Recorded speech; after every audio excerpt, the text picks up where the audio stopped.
sommes maintenant au Togo. On va parler de la reprise des classes. Elle a eu lieu donc aujourd'hui, lundi 2 novembre 2020, rentrée scolaire au Togo, qui avait les allures de bal masqué. Tous les élèves, le personnel d'encadrement, en tout cas tout le monde était en masque pour ce retour à l'école. Ambroise Ponjo, finalement, journée de mardi, les parents que nous sommes tous ici, on le vivait avec beaucoup d'appréhension, mais qu'est-ce qu'on va dire pour ce mardi? Ça s'est plutôt bien présenté. Oui, d'abord, moi, personnellement, je me réjouis que la rentrée a commencé, parce que je l'avais dit, ça fait 3 semaines, que le gouvernement doit tout faire pour honorer son engagement en respectant la date du 26 octobre fixée pour le démarrage de la rentrée. Avant que une prolongation ne soit faite, heureusement, d'une semaine. Parce que je ne me retrouverai pas dans un report de rentrée dans un mois. Ça aurait foutu en l'air tout. Ceux-là qui devaient finir leur scolarité pour aller en France, pour aller en Belgique, pour aller aux États-Unis, pour aller continuer, tout ça là verrait leur programme à l'eau. Donc, heureusement qu'ils ont fait juste un décalage pour régler certains petits détails. Là, c'est bien.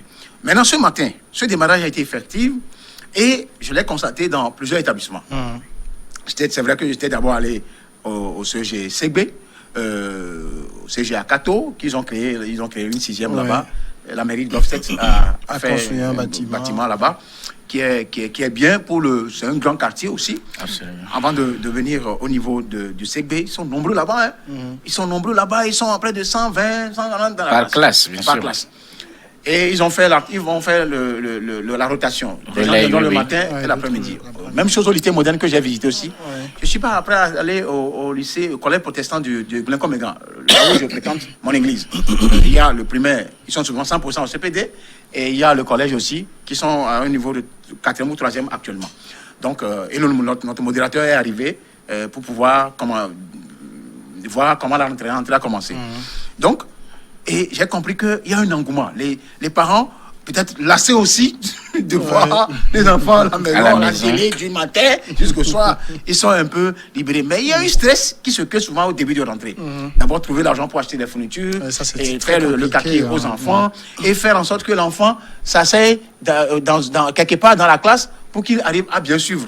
C'est ça la priorité des parents.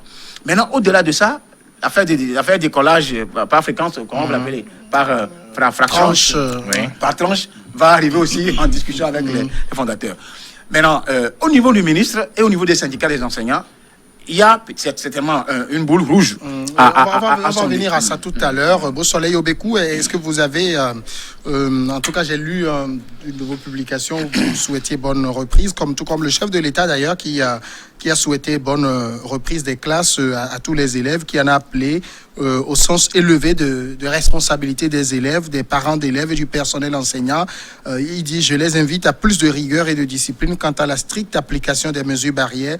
Bonne rentrée à nos enfants et au corps enseignant. C'est le président de la République qui l'a écrit. Vous avez essayé de voir un peu, d'avoir un topo de la situation aujourd'hui? Oui, et d'abord le matin, j'ai amené ma fille à l'école et j'ai passé un peu de temps voir comment les parents arrivaient avec leurs enfants, tout ça. Et vous allez constater que, comme l'a dit Ambroise, nous sommes tous satisfaits. Les Togolais sont dans l'ensemble satisfaits de la reprise des classes.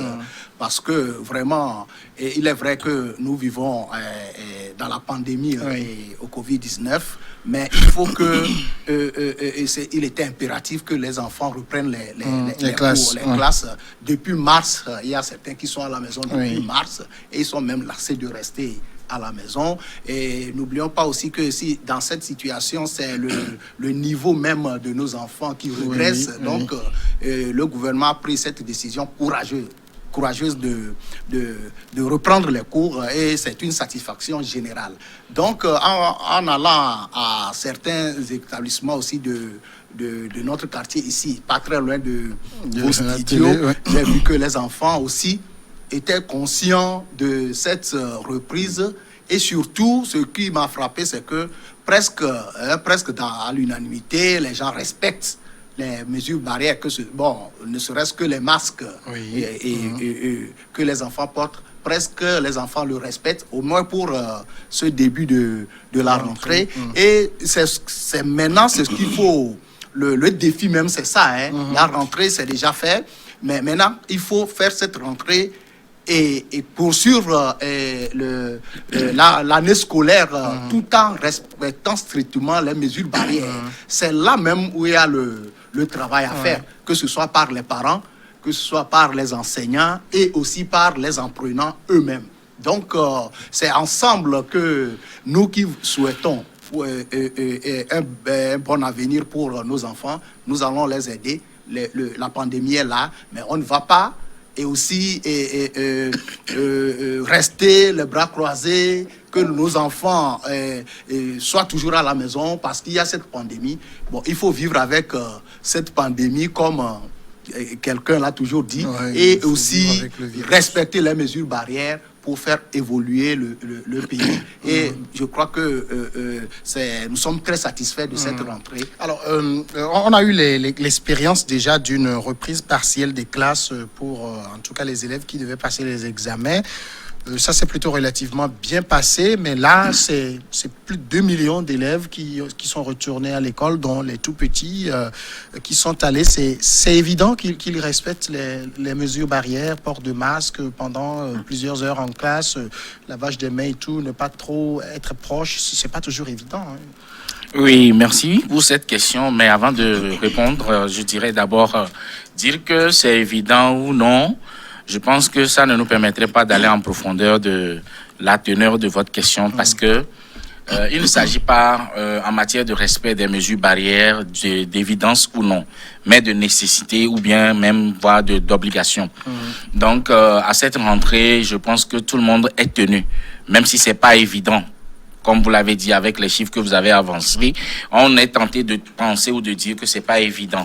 Mais malgré qu'on puisse dire que c'est pas évident, moi j'en appelle à la conscience, j'en appelle plutôt à la conscience des uns des autres, de nous tous, parents d'élèves et acteurs de l'éducation, de nous y mettre sérieusement, avec beaucoup d'ardeur et beaucoup de volonté, pour que plutôt ces mesures soient respectées.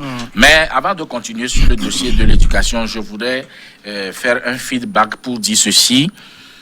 L'école est la pépinière des générations à venir. Et comme tel, je salue, je ne sais pas, le chef de vos programmes qui a bien fait de mettre la question de l'éducation au sortir des thématiques de cette émission. On a parcouru beaucoup de volets politiques avant d'en arriver là. Mais je voulais dire également que quand on parle de la santé de l'école, il faut aussi lier cela avec la santé de la politique.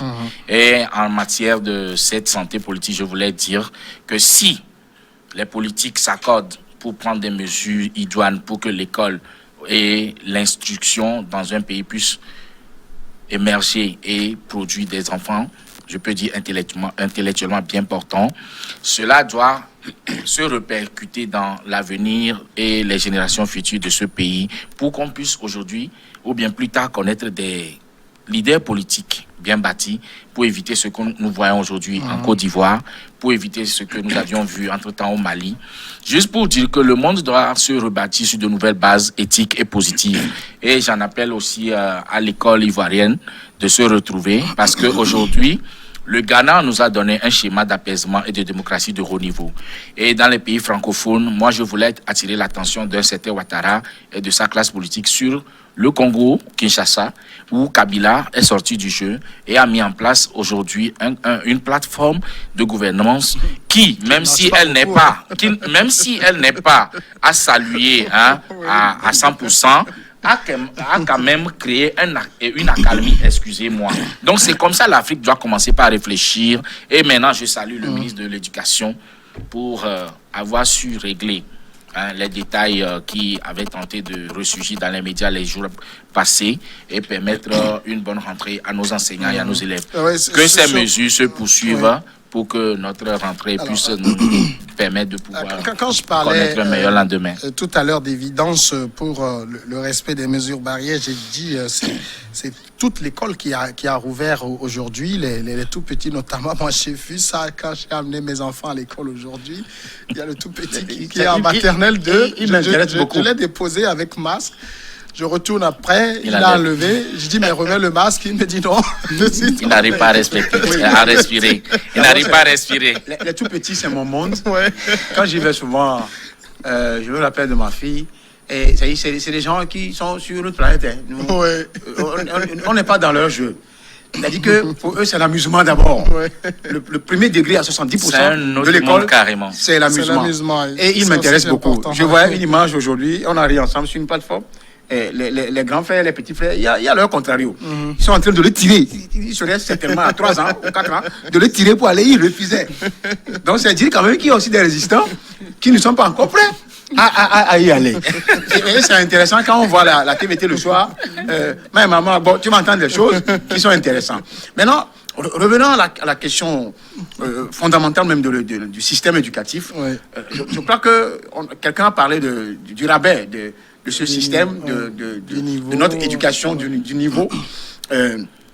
C'est une réalité, pas trop baissée, mais il y a une réalité. J'ai toujours donné l'exemple du Sénégal. Nous, en notre temps, on a fait Mamadou Binouta, les NDBK, les Générations. Oui, c'est ce que moi j'ai fait. Ouais. Dans les fin 70 et début 80, c'est ce que moi j'ai fait. Donc, ce qui veut dire qu'au moins, ça nous a formés. Et je vous dis que les écoles privées, aujourd'hui, ont la chandelle en main par rapport à la matière grammaire. C'est vrai que c'est le français qu'on fait. Quand tu maîtrises le français, tu peux faire les autres matières. Absolument. Même la mathématique. Oui.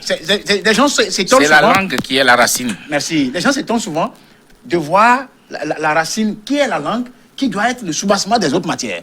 Quand tu maîtrises bien le français, tu fais bien la mathématique et la physique. Absolument. Puisque les actions, mais on a une interprétation de la chose. Ouais. Ma fille était au CP1, CP2. La nounou me disait que ta fille ne parle pas français, mais laisse ma fille tranquille. Ma fille doit maîtriser la langue maternelle d'abord. Et on lui parlait. J'ai fait l'expérience jusqu'au CE1. Et c'est elle-même qui me dit, hey, ta fille, mais elle dépasse les gens. Parce qu'elle a un soubassement dans sa langue maternelle. Et maintenant, on peut, avec l'anglais même, elle peut passer. Dire à quelqu'un l'autre les fois que laisser les enfants s'exprimer dans leur langue maternelle. Ils apprendront le français à l'école. Je dis ça aujourd'hui pour donner l'exemple aux parents. Les parents qui hasardent pour un enfant de 3 ans, tantôt, on lui parle kabyle, tantôt c'est français, tantôt c'est élevé, l'enfant sera embrouillé. Confusion totale. Moi, j'ai fait ça, mon papa me l'a dit une fois, j'ai fait ça, juste l'expérience. Et l'UNESCO, les Nations Unies ont confirmé ça par un rapport. Quand l'enfant de 0 jusqu'à 5 ans maîtrise bien sa langue maternelle. C'est fini. L'enfant est parti. L'enfant fait la traduction vers les autres.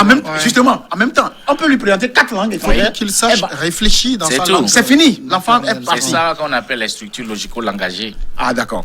Maintenant, par rapport à M. Kokoroko, le président, le ministre de mon ministre. Oui, c'est votre ministre. Je sais qu'il peut faire quelque chose. Mais je lui conseille de ne pas confondre l'université à l'enseignement primaire et secondaire. C'est autre chose, c'est un autre monde. C'est un monde, il faut aller avec tact, avec stratégie et avec finesse. Finesse, carrément. Ça y est, je le dis tout simplement parce que c'est un monsieur, c'est vrai que je lui ai rentré dedans proprement par le passé, lié à son histoire de retour, de retroactivité de la loi, tout ça là. Mais le travail qu'il a fait à l'université, j'ai constaté de moi-même. Et je sais que par son intelligence, sa vision, il a une vision. Il peut faire quelque chose dans le domaine de l'enseignement primaire et secondaire. Mais avec les enseignants syndicats, il faut aller avec tact et minutie. Il a dit des choses que j'ai écoutées, par rapport d'abord aux enseignants volontaires, qui aussi crient sur tous les toits quand il faut les aider. La preuve, à Ségbé là-bas, 80% sont les enseignants volontaires. Oui. Mais les enfants, ils travaillent bien. Donc ils ont fait quelque chose à travers un concours pour avoir un quota. D'accord. De résorber un temps. Maintenant, moi, il faut limiter aussi les grèves à un moment donné. Je l'ai dit, parce que les grèves, ça a payé par le passé. Mais j'avoue que les enseignants ont aujourd'hui un minimum en matière de conditions, ne serait-ce que de vie, au niveau de leur salaire. Je ne le dis pas pour dédouaner qui que ce soit, mais c'est un constat que je fais. Maintenant, ce qu'il faut faire, c'est continuer à améliorer le cadre même de l'enseignement. C'est-à-dire que les bâtiments dont ils ont promis, qui ne sont pas aujourd'hui faits, les matériaux didactiques, le matériel didactique qu'il faut mettre à disposition. Quand je prends le cas de CG à Kato, qui est créé, la 6e seulement est créée avec 3 bâtiments, ça c'est la mairie du Golfe qui a fait ça. Oui. Le gouvernement doit emboîter le pas même les entreprises qui ont les moyens. Ce n'est pas de leur rôle. Les députés aussi. Non, je ne vais pas aller sur ce terrain parce qu'il risque de ne pas me comprendre. Je préfère. C'est quand je préfère. On va faire ça en antenne. Donc, je présume que les enfants manquent aussi d'infrastructures sportives dans tous les établissements scolaires. Oui. Alors que le sport, sport fait au lycée technique. Je vais vous donner un exemple. J'en ai sorti un dossier la semaine passée. Nos confrères de Afrique Presse et autres sont revenus là-dessus. C'est nous et sa bande. Je parle de ancien ministre de l'urbanisme. Je le dis parce que j'ai été au cœur de ça. Le conseiller du chef de l'État, comment vous l'appelez, ce document, il m'a appelé. J'ai dit, mais c'est absurde que vous fassiez un projet dans l'emprise, dans l'enceinte du lycée technique. Alors que les enfants sont en train de gonfler en termes de démographie. Demain, ils vont exploiter cela. Maintenant, ils ont pris ça en termes d'estimation pour construire des cités. C'est grave. Maintenant, ils ont besoin de bâtiments pour construire, des IFAD. Ils ont pris la partie sud, ils construisent actuellement. J'ai appelé M. Kokloko qui me dit qu'il a eu vent de ça, que c'est des IFAD, des initiatives des filières, quoi. Mais la partie, on a pris 11 hectares. Ils auraient pu construire quelque chose d'informatique aussi. Alors qu'on n'a plus de terrain à Lomé. Ils n'ont plus d'air de sport. Dans cet établissement, depuis 92, moi j'y vais là-bas, le basket, la rugby, volley, tout là-bas. Maintenant, il n'y a rien. Même basket, il n'y a plus. Derrière la réflexion, il n'y a rien. Je demande au ministre Kokoloko, dans son programme, déjà de programmer dans tous les établissements scolaires, parce que même les privés viennent se défouler en jouant au basket. De construire ces établissements-là. Pour finir, je crois que la rentrée a bien démarré. J'invite les syndicats à s'entendre sur le minimum. Peut-être dans un cadre de dialogue social qui est déjà foutu. Sauver l'avenir aussi de l'école. Oui, sauver l'avenir, réorienter les curricula à nos réalités, pas aux réalités françaises. Je dis ça et je martèle ça. C'est fondamental. Parce que quand on me dit, par exemple, la Loire, la Seine, que moi j'ai utilisée, le fleuve Mango est là. Combien de Togolais qui sont au CP1 connaissent le fleuve Mango? Qui sont les enfants là qui sont déjà allés en France pour savoir la Loire, la Seine? Et quand on continue d'étudier la Deuxième Guerre mondiale, la guerre du Kivu et du Rwanda est à côté de nous. La guerre de Biafra à côté. Les atrocités qui sont commises là-bas, on ne nous dit pas. Pour voir comment le blanc cherche toujours... Instrumentaliser la politique pour détruire le noir. C'est vrai que lui, on vous dira que est-ce que tu peux le faire, tu peux faire ça. Il peut le faire, parce que quand les Jingueshor et les Ndebeka, les Afia Abalo sont arrivés, les Blancs n'étaient pas contents. Mais ils ont dû accepter certaines choses que nous avons appris. Mon vieux, pour terminer, mon vieux, par exemple, eux, c'était un lycée Bonnecarrère. Je crois dans les années 50. Quand tu as 0 au dicté, tu échoues. Tu échoues. Et eux, ils étaient des grammairiens en ce moment-là. Même quand tu... Oui. 4 fautes grammaticales, tu es recalé. Tout le monde revient sur un aspect important. On sait que généralement, les années scolaires, ça commence très bien. Après, c'est perturbé par des revendications syndicales. Vous savez, moi, je vous avoue personnellement ici que c'est des sujets qui me mettent mal à l'aise, puisque je pense qu'on parle trop de ces gens-là. On ne parle pas assez de nous, surtout journalistes. On est dans des conditions très précaires. On n'en parle pas beaucoup, puisqu'on n'a pas d'interlocuteur. Le député peut nous défendre là-dessus. Nous sommes même dans la misère. C'est une année qui va être sereine. Les syndicats vont laisser les choses se dérouler tranquillement. Oui, et je le pense. En tout cas, je le souhaite. Parce que nous tous, nous devons quand même prendre conscience de la situation d'où nous venons par rapport à la pandémie et par rapport aux situations qui ont été... Ambroise vient de le préciser un peu. Non, il a dit qu'il ne veut pas dédouaner, je crois, les autorités, mais reconnaissons que quand même au niveau de l'enseignement, il y a eu quand même des avancées par rapport à leur traitement. Donc, ce que nous souhaitons, parce que les effectifs augmentent, il faut quand même recruter encore des enseignants pour pouvoir pallier à ce manque-là. Et aussi... le défi qui se pose au gouvernement aussi, c'est la question des EV, les enseignants volontaires. Ouais. Il y a cette question aussi qu'il faut quand même voir. C'est des gens, comme on vient de nous le dire, Abras vient de le dire, 80% du corps enseignant dans un établissement est constitué des EV. Alors, donc, il constitue quand même un groupe important au niveau de l'enseignement qu'il faut vraiment, dont il faut prendre soin. Et aussi, à part ça, il faut construire les salles de classe. Il faut construire les salles de classe par rapport aux effectifs que nous avons dans certains établissements. Et aussi, penser à certains établissements, que ce soit à l'intérieur du pays, qui manquent même de ces structures, des bâtiments et des tables-bancs pour pouvoir suivre bien les cours. Donc, il y a quand même beaucoup de choses à faire. Et je pense que si nous tous, nous sommes conscients de ça, nous allons pour le dialogue social au niveau de l'enseignement. On va quand même éviter de fragiliser le déroulement normal de l'année scolaire. Et on ne peut qu'appeler quand même au sens de patriotisme. C'est ce que je peux dire, parce que il faut aussi que les enseignants, les doléances qu'ils posent, ce sont des choses qu'il faut aussi quand même voir et améliorer. Mais au même moment, il faut que chacun soit conscient aussi que le pays doit vivre, et le pays doit évoluer. Et au niveau de l'enseignement, nous devons conjuguer nos efforts, que ce soit les gouvernants, que ce soit les parents et même les enseignants, pour que les années scolaires ne soient pas perturbées que par le passé. Et pour répondre concrètement à cette question, je crois que ça fait 3 ans passés, et il y a eu quand même de ces revendications, de ces perturbations de l'année scolaire, et au niveau des grèves, par rapport aux grèves des syndicats. Mais je crois que ça fait 2 ans, et par rapport à 2 ans passés et aussi l'année passée, je crois que les choses ont un peu évolué. Et il faut que ce dialogue-là continue parallèlement au déroulement de l'année scolaire, et que l'un ne perturbe pas l'autre. Il y a quand même des syndicats qui agitent déjà la menace de perturbation de l'année, de grève et autres. On doit en appeler aussi au sens de diplomatie du professeur Kokoroko. Diplomatie, mais je pense que c'est plutôt au sens d'anticipation.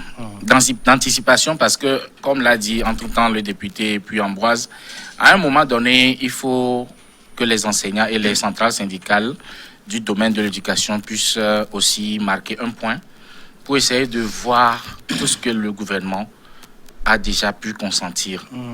Aujourd'hui, sur les questions que le ministre Gilbert Bawara avait réglées avec ses syndicats les 3 années précédentes, il y a eu beaucoup d'avancées.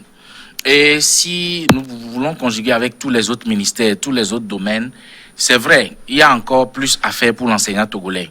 Et on n'en finira jamais, puisque le monde évolue, le secteur éducatif aussi évoluera. Mais il va falloir que l'enseignant comprenne aussi qu'à un moment donné, il faut laisser le ministre de l'Éducation s'occuper d'autres choses. Et c'est cette... il s'occupe de l'éducation.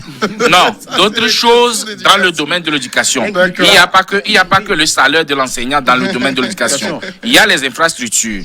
Aujourd'hui, notre pays en manque beaucoup. Dans plusieurs préfectures, dans plusieurs localités, le ministre sûrement est en train de penser à construire des bâtiments comme le maire du Golfe 7, si je veux dire mon maire, parce que je suis dans son bureau communal, donc à Kato. Tu es conseiller municipal. Donc vous êtes dans le... Je suis chargé de la formation civique et politique dans le bureau communal du Golfe 7. D'accord. Donc je salue une fois le maire, mais j'invite également le ministre de l'enseignement et le chef de l'État qui fait beaucoup à encadrer cette rentrée scolaire pour que et les syndicats, mais en même temps les élèves puissent trouver de bons cadres pour évoluer.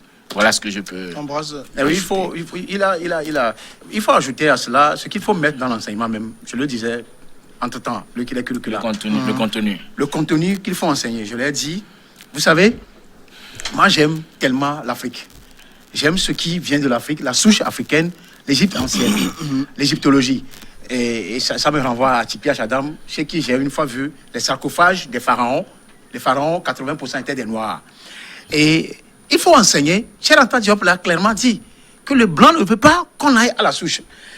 La formule qui a servi de construire les pyramides, le blanc n'est même pas arrivé à le savoir. On peut parler de la sorcellerie, d'accord. Mais une sorcellerie qui a construit la pyramide de Gizeh, que l'autre là, c'est Khéops qui était le maître de cette... Maître d'œuvre. Le maître d'œuvre. Et il faut aller à l'école. Tous les maîtres grecs, Platon, Aristote, leurs études ont été faites en Égypte. Et si tu permets, Platon n'a été reconnu comme philosophe comme tel, Pythagore, Thalès comme tel qu'après le retour de leur voyage en Égypte. En Égypte. Donc, c'est dire que l'Afrique a une immense richesse que le blanc est en train de nous faire disparaître. Absolument. C'est ce que Thierry Anta Diop a essayé de ramener. Ce monsieur, il faut le réhabiliter. Ouais. Partout en Afrique. Normalement dans nos écoles. Oui, comme les gens réhabilitent aujourd'hui Sankara et Lumumba. Ouais. C'est ceux-là qui sont le socle de notre civilisation, Ouais. de notre culturalité. Et la civilisation mondiale même a émergé de l'Égypte. De l'Égypte. Il faut qu'on réenseigne ça. C'est pourquoi les Blancs s'intéressent, les archéologues s'intéressent tellement. Le premier voyage diplomatique de Nicolas Sarkozy, je rappelle, c'était sur l'Égypte. Tous les grands archéologues, américains, chinois, tout, c'est en Égypte.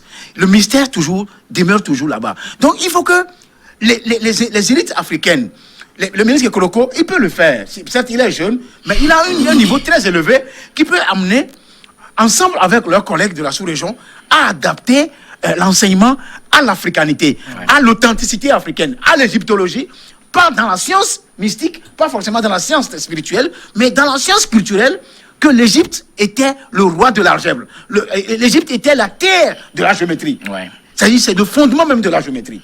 Les pharaons se suspendaient même à l'air pour décrire des formules. Oui. Ça, j'ai appris ça.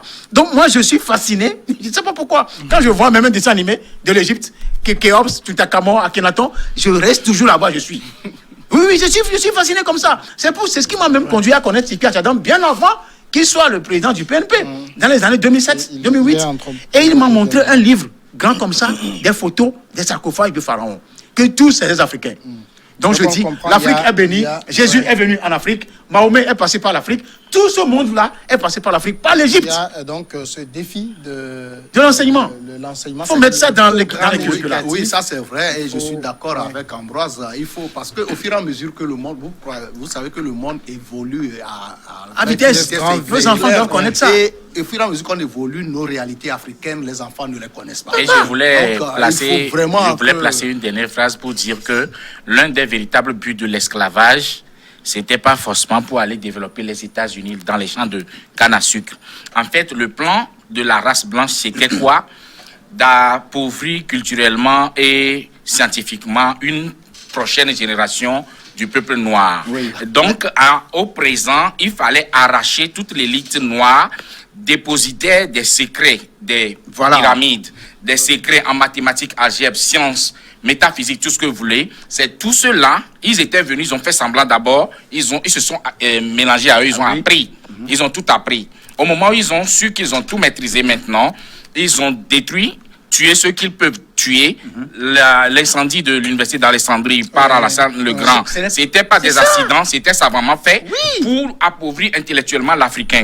Et sur ces questions, moi je n'ai jamais reçu un seul cours d'université sur cette thématique. Ce sont mes folies personnelles de recherche qui m'ont conduit dans ça. Et aujourd'hui, on ne peut pas être noir sans être dépositaire de ces choses. Et c'est ça, ils ont rasié toute cette élite africaine qui connaissait ces choses. Maintenant, la nouvelle génération qui venait, les jeunes de, je peux dire, l'adolescence, 10 à 15, 16 ans, n'en savaient encore rien parce qu'en Afrique, c'était l'initiation.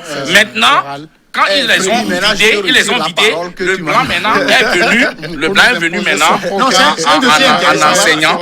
Vous voyez?